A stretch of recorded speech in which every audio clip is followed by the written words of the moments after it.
Heroine Daksha Nagarkar ఎప్పుడూ social మీడియాలో full trend అవుతూ ఉంటుంది. బంగారాజు టైంలో దక్ష అందరికంటే ఎక్కువగా హైలైట్ అయింది. స్టేజ్ మీద నాగచైతన్య దక్షల ఫన్నీ మూమెంట్ అందరికీ తెలిసిందే.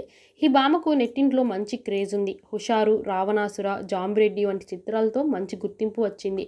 దక్ష నాగర్కర్ ప్రస్తుతం మళ్ళీ ట్రెండ్ అవుతుంది. తన అభిమానులతో చిట్చాట్ చేస్తూ ఆమె ఇచ్చిన సమాధానాలకు అందరూ ఫిదా అవుతున్నారు. ఓ తుంటరి నెటిజన్ దక్షకు పిచ్చి ప్రశ్న వేశాడు. మీ తొడలంటే నాకు చాలా ఇష్టం, నేను వాటికి ఫ్యాన్, సీక్రెట్ ఏంటో చెప్పండి మేడం అన్నట్టుగా ప్రశ్న వేశాడు. దానికి దక్ష సమాధానం చెప్పకుండా వదిలేసి ఉండొచ్చు. కానీ దక్ష తనలోని స్పాంటినిటీ, స్పోర్టివ్నెస్ను చూపించింది. అలాంటి ఇబ్బంది పెట్టే ప్రశ్నలకు కూడా తెలివిగా, ఫన్నీగా సమాధానం చెప్పి తప్పించుకుంది. ఆ నెటిజన్ తొడల గురించి అడిగితే దక్ష ఇలా ఫన్నీగా సమాధానం ఇచ్చింది.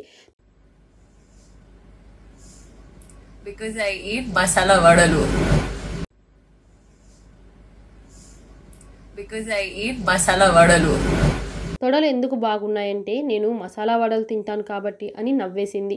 ఇలా తొడలు వడలు ప్రాసతో దక్ష ఇచ్చిన సమాధానానికి అంతా ఫిదా అవుతున్నారు. ఇక ఇదే సెషన్లో ఆమె నెక్స్ట్ ప్రాజెక్టుల గురించి అభిమానులు అడిగారు. కానీ ఎలాంటి అప్డేట్ ఇవ్వలేదు. ఓ తెలుగు మాట మాట్లాడండి అంటే క్యూట్గా వదిలేయండ్రా బాబు అన్నట్టుగా చెప్పేసింది.